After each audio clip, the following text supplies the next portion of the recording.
This podcast is brought to you by Penji.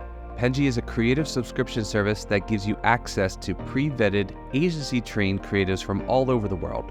From graphic design to illustrations to social media management and web development, it's all included for one monthly price.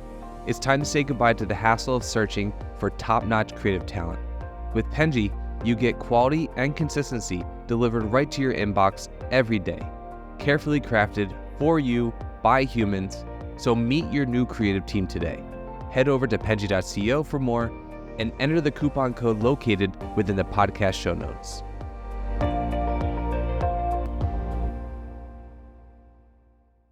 Hello, everyone, and thank you for joining me on the Fully Managed podcast. My name's Shannon, and I'm joined here with Logan. Thank you so much for joining me, Logan, today. Yeah, thanks for having me, Shannon. I appreciate it. So today, we're going to start with a fun little game. Hopefully, not putting you on the spot too much. As a marketer, I think these are really fun. They're kind of I think this might be my favorite game to play. So, Sure. this is called Market Me This. So, I'm going to give you a very obscure product, and you are going to develop a plan for it. Obviously, this is not real life. There's so much more that goes into Sure. developing a plan. We all know this, but this is like a loose template of what you do for this product. Does that sound Sure. cool? Feel free to delve into whatever you prefer to go into about it. It's not that deep, but okay. So, you ready? Yep. Okay. Socks with pockets. Socks with pockets.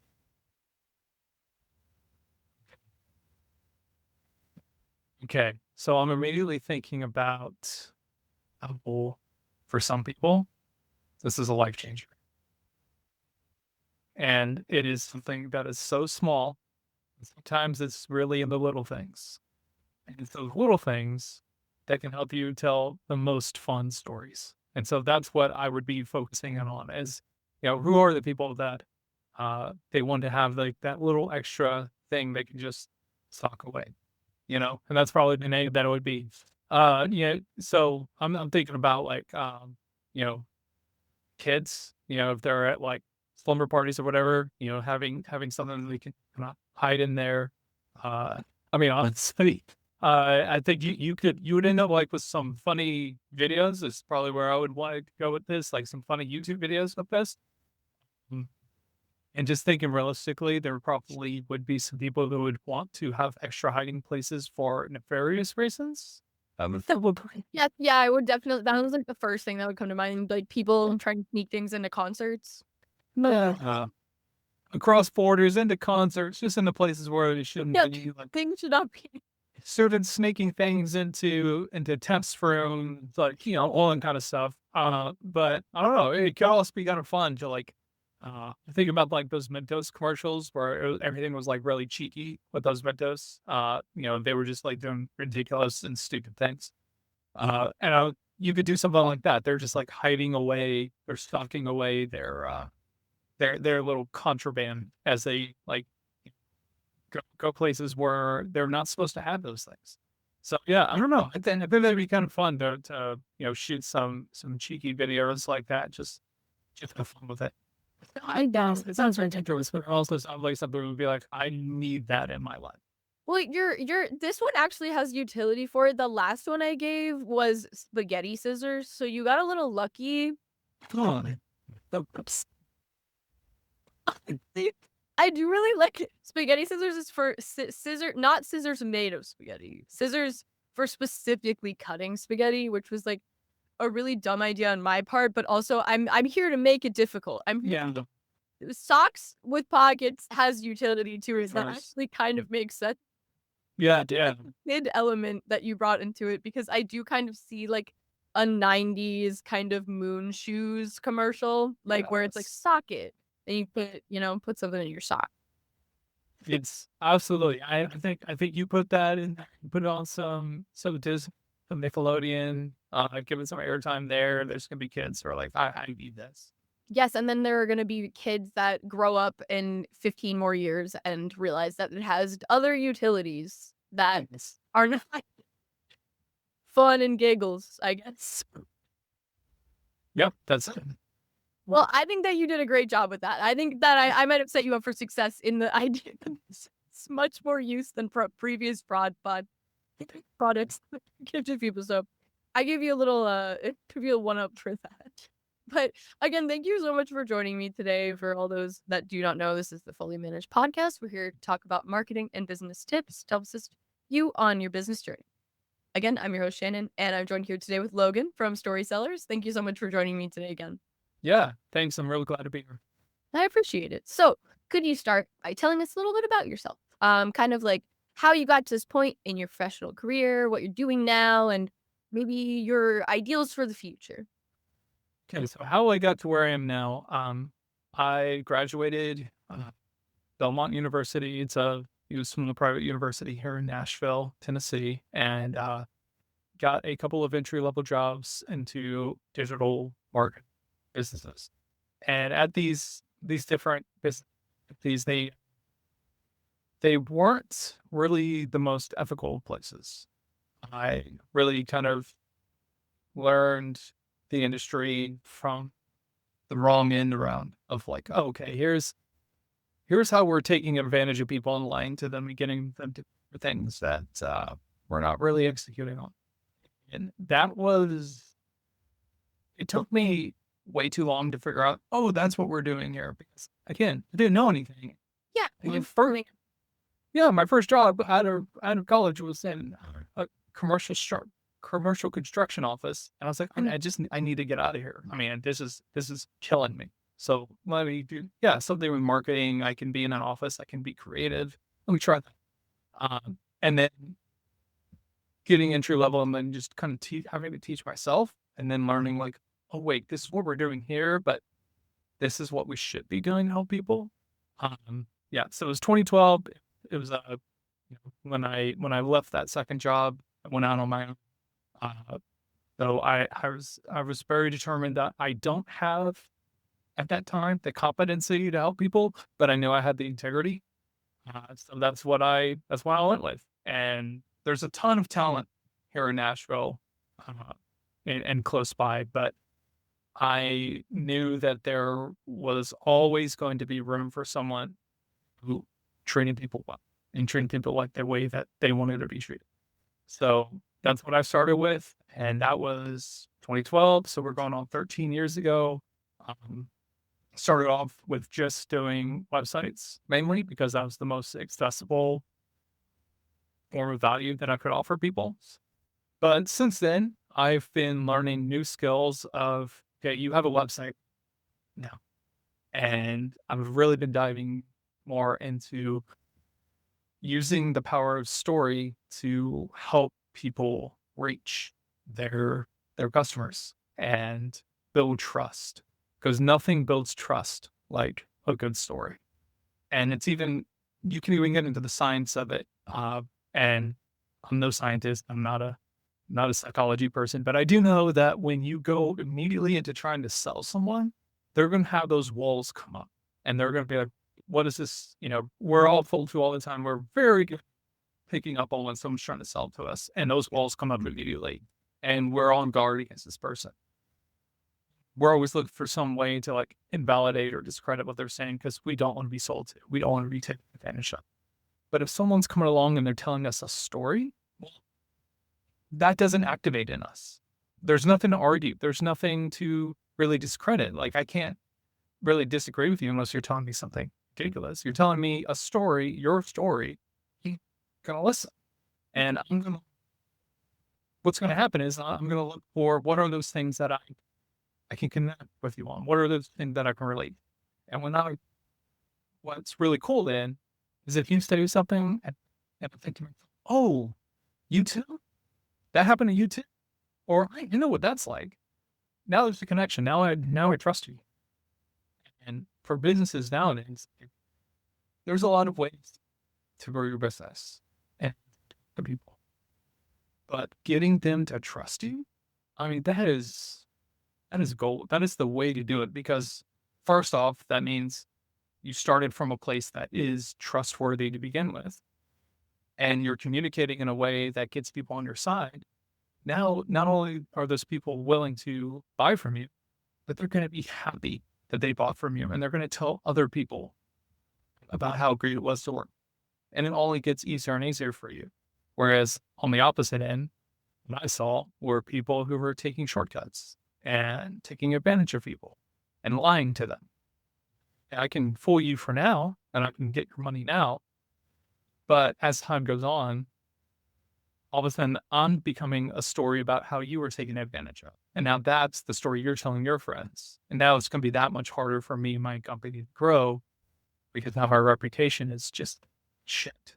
And Yeah. that's, so I like the former option of let's just be good. Let's connect with people. Let's give them real value and let's get them on our side by telling really good stories that they want to hear. Yeah, I definitely agree with that. I think that having your story told, I actually just talked to someone earlier today about how they basically create books for establishing credibility of someone's story for business owners, which I thought was kind of cool. Like a cool angle about it. But I do I do believe that even establishing a story establishes credibility with a certain audience for sure. Like even with your story, I think that people are more likely, and you probably run into this, of trusting you based off of you having that integrity and stating that that's why you're not, working in this other space. And people value that. And like people are going to, maybe someone who was burned by like a previous agency or person or business or whatever it may be more likely to go to you because they have that same sentiment like, oh, this does happen to people. And it really does. That, over 13 years, I've worked with a lot of people. And talking to someone right now, I mean, it's like I'm always like, you pick me at any point in the year, I'm probably in conversations with at least one, probably more people who are in a bad spot, and I'm trying to help them out of it. They signed a 12-month agreement. They're 6 months in, and they realize like, oh, this happened. But they have all of our information. They control everything we have. Their names are on everything. And what do we do? And, so it gets really sticky and they don't know what to do. And sometimes they really just need someone to just come in there and say, "Hey, let me help you out. Let me hold your hand. Here's the best way forward." And being able to have someone that you can trust makes all the difference. And like I said, there are a ton of extremely talented, very trustworthy people out there. And I think people would just do really well to be a little bit more discerning and wait on one of them to come along rather than someone who's just, they talk a good game, they make big promises. Oh, but you got to sign this big contract. Yes.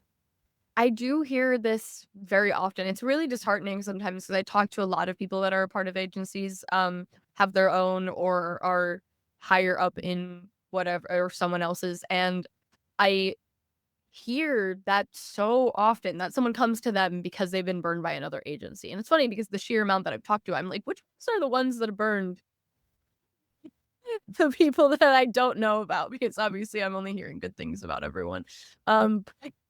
But it is definitely something that I notice is a problem. And it's weird because I think that sometimes with agency work, because everyone has their own plan of doing things, a lot of things are kind of, for lack of better phrasing, arbitrary, where people don't know what to expect or what to look for or how to monitor how things are going. And therefore, once they get to, the end deadline or whatever it may be for what they're expecting, it's not there. And they didn't know much about the process in order to, you know, keep tabs on what's going on. And therefore, I think it's something that it's a place that can take advantage of people more easily that don't know enough about it. And it's really very sad.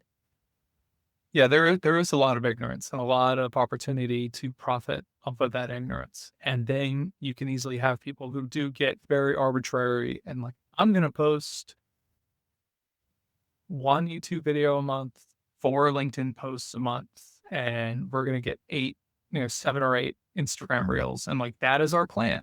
And like this very arbitrary set of numbers. And where are you getting that from? Yeah, like what's the reason behind this? Is this a template also because it doesn't work for everyone? Like the exact same, yeah.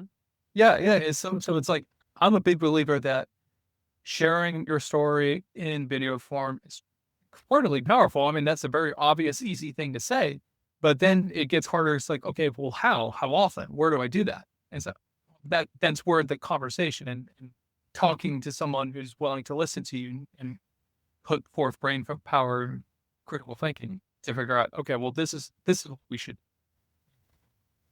your experience. I actually had a video call earlier today where someone they were working with a marketing person. They have to be told over and over again, like, no, we're working in this neighborhood, these neighborhoods. This is all we want to target. We don't want to target the entire city, just these neighborhoods. Not, oh, really? Are you sure?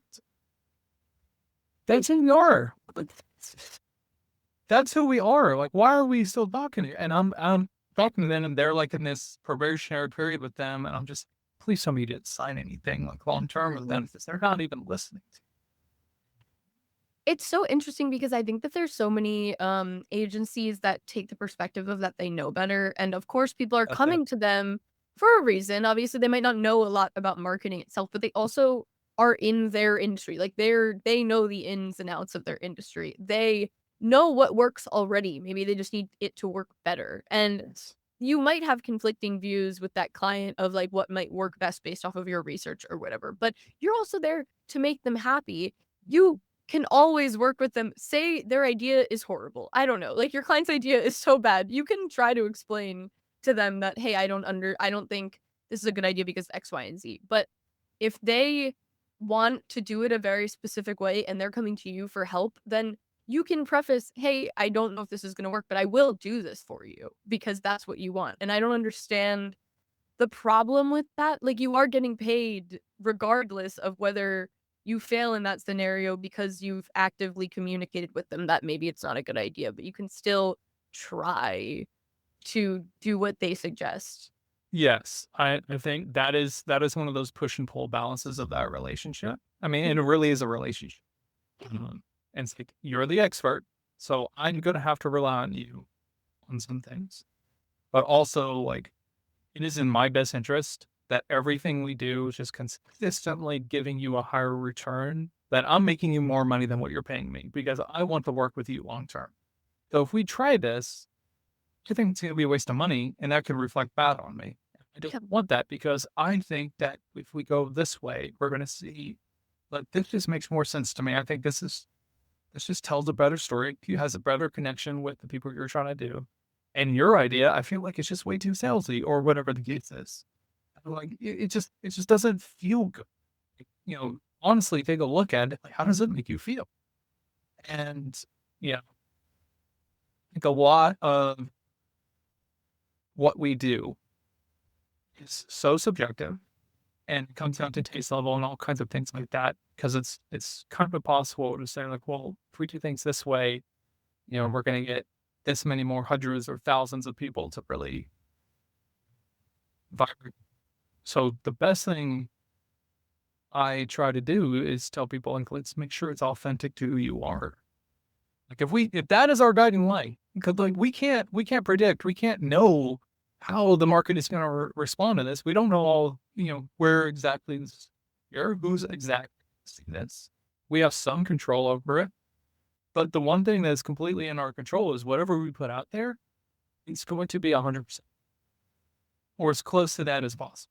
And let that be the goal. So I'm kind of like, yeah, they're the expert and the content and everything has to fit around who they are in their business.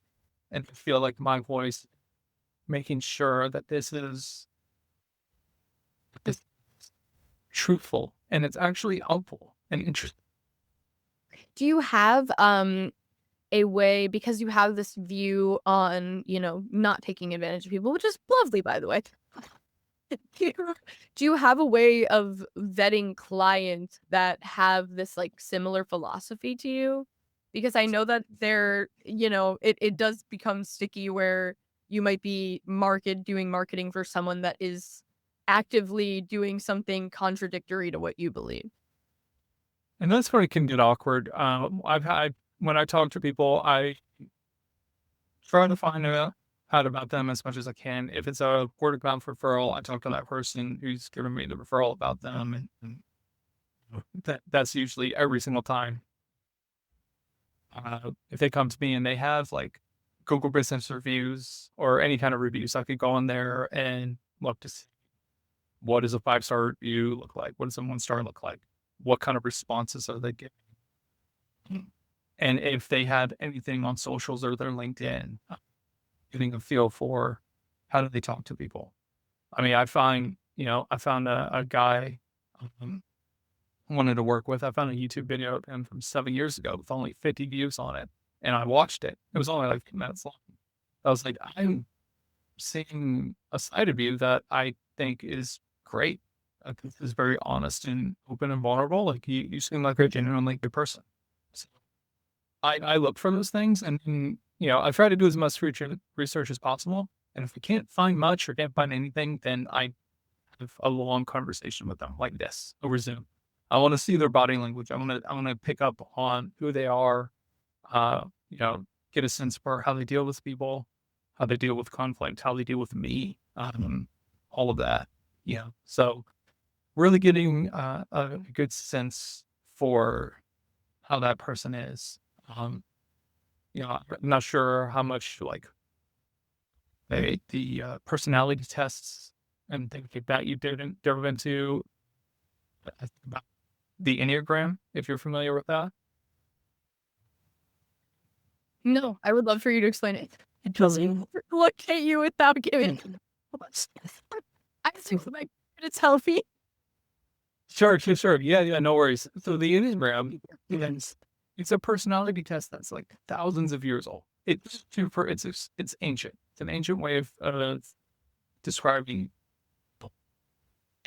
And if you look into it, there's so many different bodies because there's no like centralized body that owns it. It's a this long held belief of like people's personalities, and it's just all around. Find all kinds of people who've studied into this, and it's there's a lot of books from all kinds of people. It's great. Is this the acronym one that it gives you? Am I like confusing it with something else? Yeah, I think you're maybe thinking Myers-Briggs with like INTJ. Yes. Okay. My psychology it's been a long time. Sure. So this is numbers 1 through 9, and then there's every number corresponds to something. My brother is an 8, so he's a challenger. He's willing to say the truth to you. He doesn't care who you are, how powerful you are, what you mean to him, or anything. He's going to confront you directly, but he's going to do it in a way that is, I don't know a better word to use other than that. He's very good at healthy confrontation, and that's. I see him do it. I'm like, I'm glad people like you exist because that he does it naturally. For me, my number, I'm a 9, and a 9, kind of funny that we're right next to each other, but a 9, we're the peacemakers. We want everyone to be. So I want to make sure I'm happy. My team is happy. My clients are happy and all of that. So when I'm talking to someone new and I'm wanting to learn more about them, I want to make sure that when we all work together, we're going to like each other. And if someone I'm picking up on like, okay, you're going to be terrible to work with. You're going to be passing blame on other people. Yeah. You're going to do things that are pretty toxic. I don't need it. I don't want it. And my team is very relieved. To avoid someone like that because they don't want it either. We want to work with people who are just trying to build a business and trying to help people. And, if they're genuinely good people and we get along, that's awesome. What I'm not going to do is put up with people who their morals are not great. Their integrity is whatever they believe in just kind of changes day to day based off of where the money's coming from. So yeah, that's you can find out a lot by having just a long, honest conversation with people. And I'm very comfortable being open and vulnerable about everything I've been through and I've learned. And how people respond to that, how they reciprocate. You can learn a lot about someone. Yeah, I definitely agree with that. I also think it's a testament to what you like, the respect that you have for yourself and not only your clients but also your staff, because I think that there is a lot of people that will accept notably a bad relationship with a client over just making money on a client. And I think that when you're suffering through a campaign, is it really worth the money? Is it, it's also, I think that a lot of people don't consider that sometimes they're not a bad client, so to speak, that they're bad for everyone. Maybe it's just not your type of person, like maybe it's not your team's type of person. Maybe you just clash solely based off of creative. Maybe it's just not uh, a person that you work well with, and that's also okay. I think people are afraid to say no a lot of the time, and I understand that in a way of when you're new. Sometimes you have to say yes to a lot Yeah. more than you want to.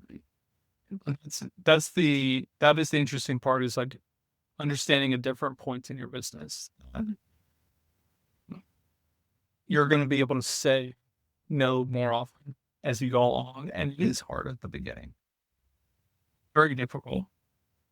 I try to make it very easy when I started for people to say yes. I mean, this was a long time ago, but I just went to all kinds of networking meetings around like local things, and I was just saying, I'm looking for 5 local businesses to help me build my portfolio. We want to give them $1,000 website, and so I was just like coming out with a cheap offer. 5 people said yes, like right away, and before we know it, we had a portfolio, and we were able to run. And I did end up having to work with people where I was just like, being in the South, you're going to run into, different kinds of people. Working with a company who their only client was churches, and then working with, I've worked with churches, I've been around churches and all that. For the most part, I've met a ton of really solid, really nice, really respectful people. But working with this guy who his only clients are those people, and then to hear how much he would bad mouth them, make fun of them, belittle them, and Well, all you do is work with churches, and you don't have nothing but hatred. that's so off. It was, and I was just like, but like at that time, it was very early on. It was like in our first like 2 or 3 years. It was one of our big clients just for our website, and I was like, I have to do this because I have to pay a mortgage. And it felt very conflicting. Like, okay, I'm gonna do my job. I'm gonna do it well. I'm gonna get out of it, and then and then he actually came to me a couple years later wanting to do another project, and I marked it up. I heard from somewhere someone used the phrase asshole tax. Do an extra, 30%, 40%, whatever it was. And he was like, oh, that's way higher than what I thought. I was like, oh, great. You said yes, I'm gonna make it worth my while to deal with that extra headache. And I just didn't want him to say this. Mhm. So it worked out. But I can totally sympathize with someone who's just starting out, and they have very real bills, and the world's not getting cheaper.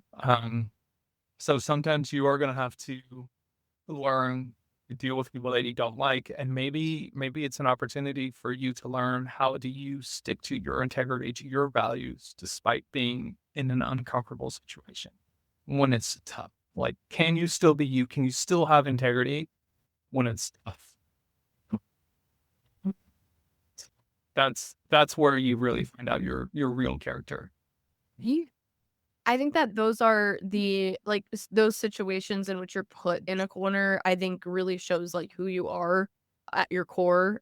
Because I do think that, it everyone is going to have a difficult client at some point in their career. I mean, if you don't, that's so lucky, so unbelievably lucky.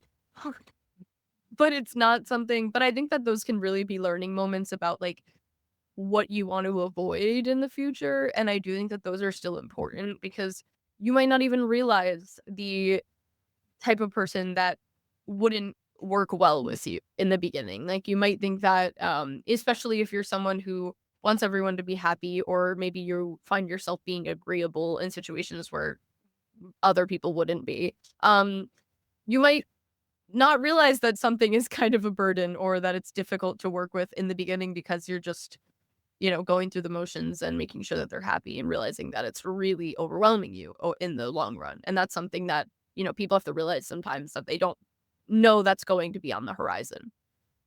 Yeah, I think it just ties into a very natural life lesson of, you think about it when if someone once has dreams of being big and strong and powerful, what do? They go to the gym. And what do you do at the gym?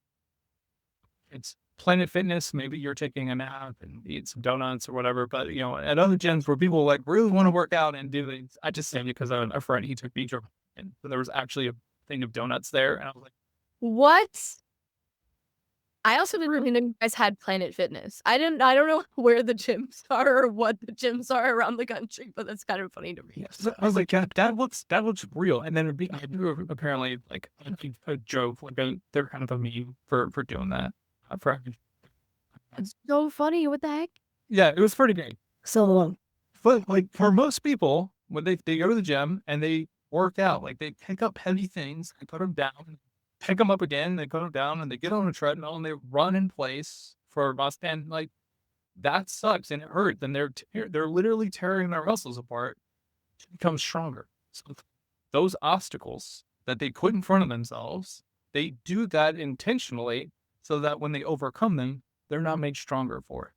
And that is how you get that. That's just like you take that and you can apply that to every other part of your life. That is how you get stronger. You want to be a very successful, very powerful business person. And I hope and pray that those obstacles come in your path early and maybe often. Because I've worked with a lot of people, and it sucked for a lot of these people who I was just, I wish I never met you.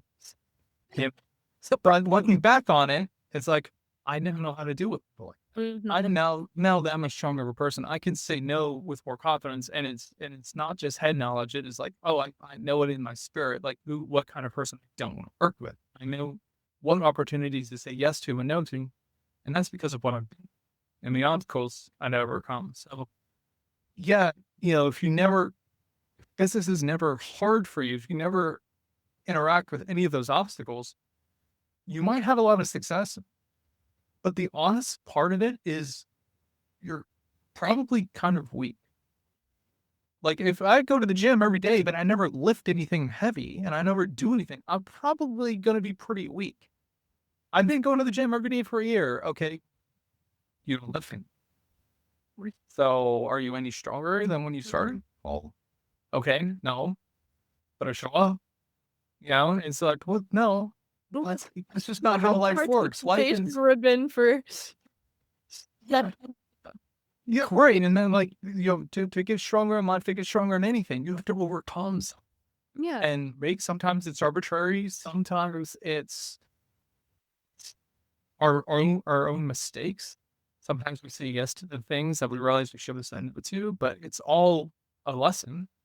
And I think that's something makes running your own business so unique, is that as you learn from these mistakes and you learn from these obstacles, those are like little pieces you get to add to your story, your tapestry of what makes you, and it makes you that much stronger and have much more of a dimension to. Now you can relate to other people who are going through the same thing, and then you can actually help them. Because if I've never been through anything hard, and someone comes to me and they want advice, like, oh, you've been in business 15 years, you've had all this success, whatever. I was like, well, it's always been easy for me. So I don't understand. I don't know. I don't know. Right? Then how good? Yeah, no, it is genuinely difficult to relate to someone that has not been through hardship if you have. And I think that it's it's just something that, like, how can you go to advice? How can you go to this person for advice if they haven't experienced anything difficult? And that's like, honestly, I commend those people for not experiencing anything difficult. Good for them. That is amazing. That is a wonderful life. I for them that nothing bad ever happens to them so that they don't crumble from like a bad experience in the future. Their life is going to be very comfortable. It's just not going to be very inspiring or helpful to anyone else around them. Yeah. And it's, so I think there's always going to be a ceiling or how much they can do in this. Because think about stories. Who wants to hear a story about a hero who decided to do something and no one really got in their way and everything they tried just worked and, everything was just made better by it. Okay. That story was like, people want to hear like, hear the whole who do they have to defeat? Like, what did they have to, overcome? Tell me about someone, tell me about Luke Skywalker, this farm boy against this, galactic standing empire and somehow he overcomes it. Like tell me that story, and then, there's so many other examples of like those stories that have spanned generations. Tell me about the little orphan kid who found out he was a wizard and then like overcame like this hatred to show like, hey, friendship conquers all, or, all the other like little, all the other morals you could pull from Harry Potter. But like, those are the stories that are just going to keep hitting with every generation because of, there's adversity there. They make mistakes, they overcome, they get stronger, they get better. And I feel like, and there could be that fear of, well, I don't want to make it. I don't want it to hurt. Then that's not life. It's not realistic. Yeah. I think you also like appreciate the times when you realize that there are bad times. I feel like you can't fully appreciate them as much when you don't realize that there's the possibility of not having them. I don't know if that makes sense, but no, it does. I mean, I've heard so many times people say like, how do you appreciate a sunrise if you've never known darkness? Like that kind of thing. And it's very true. It's who we are as humans. We empathize and create connection with each other, not only through what our shared interests and shared passions and desires, but through our shared pain. Trauma bonding is real. It's one of the best ways to get a connection with someone is to share those hard times you've been through so that they know like, oh, you too. Yeah. And all these business people I've met or studied or everything like that, so many of them have that attitude of like, yeah, I'm not the smartest guy never, but I'm just the one that doesn't quit. mm-hmm. And, I keep trying to think that failed way, way more times than I've ever succeeded. I did succeed. And the failures, they just taught me, I found 1,000 ways of how not to do it.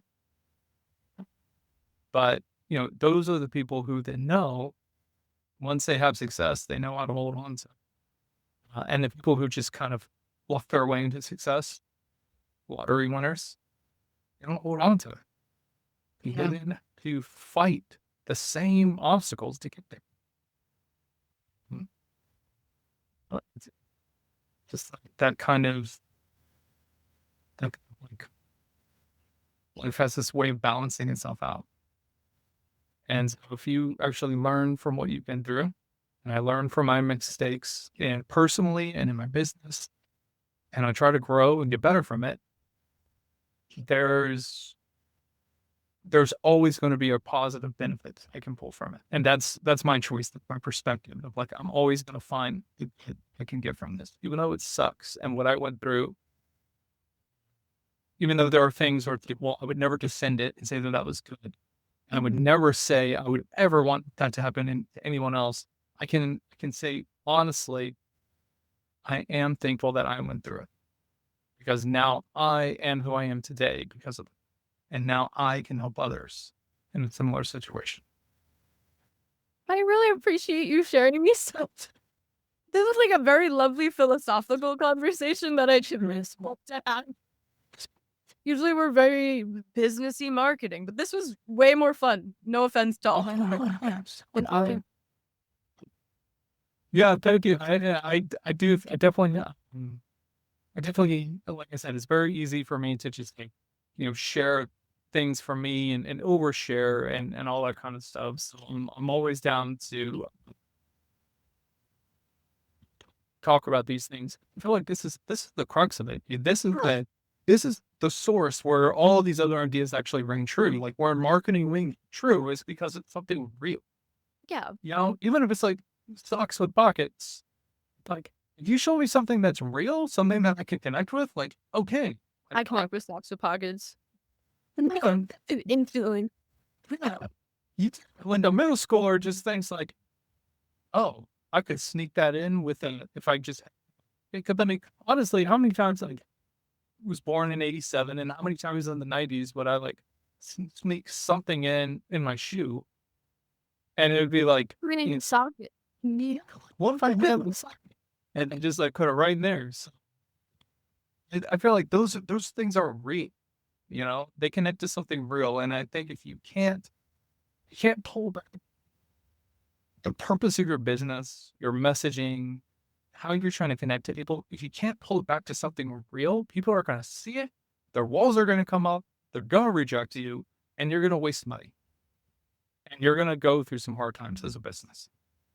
Yeah, I 100% agree. And I think that I appreciate all of this because I do think foundationally there are a lot of issues in corporate and agency life. And I think that a lot of this is like the reason why, I guess like we've listed a bunch of kind of things that like people don't consider or they're not factoring into like their way of life. And I do think that is really important to, listen to. So I really appreciate you sharing this with me because the podcast doesn't usually go this way. And it's kind of, it's fun to not have to talk about business for once. I appreciate you, talking with me about this and going through all these complicated philosophical gushing. Well, yeah. Thank you for letting me have this opportunity, this platform to kind of share these things. I'm wanting to start my, this is something that I've been meaning to do for a while and kind of practice what I preach and kind of put myself out there. So I'm going to start doing this on my own.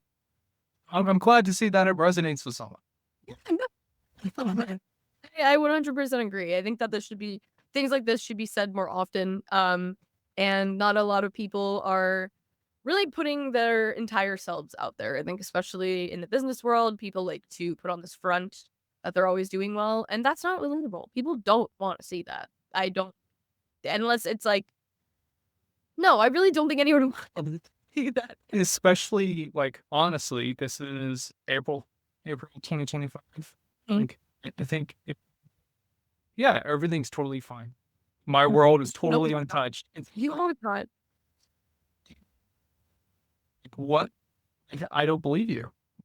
You're just a liar. Yeah. Like the world is tough, and we're going to be facing some very tough challenges, and going to have to ask ourselves some very tough questions. And where we go from here is going to be extremely interesting. And I think one of the best ways we can get through this, like not just as business people, but as people, and not just, I'm not even saying Americans, I'm talking about everyone, is by being honest with ourselves, being authentic, and sharing who we are, telling our stories, and listening to each other. That was like a perfect way to end. There's a whole comprehensive thought, and we're extremely over time, so we're gonna stop us here. But I think that was such a great way to end it. It was like an ending to a book almost. You had I really appreciate it. This was absolutely lovely. And also thank you everyone for watching because now you get to learn some philosophy on the podcast. Really, a new untapped subject. So I really appreciate it. And thank you so much. And I hope you guys all have a lovely day. You've been listening to Fully Managed, brought to you by Penji. Check out the show notes to learn more about today's guest, and to learn more about Penji, the human-first creative subscription service, head over to penji.co. And by the way, if you're still listening, it would mean the absolute world to us if you were to share this podcast with a friend and, of course, subscribe.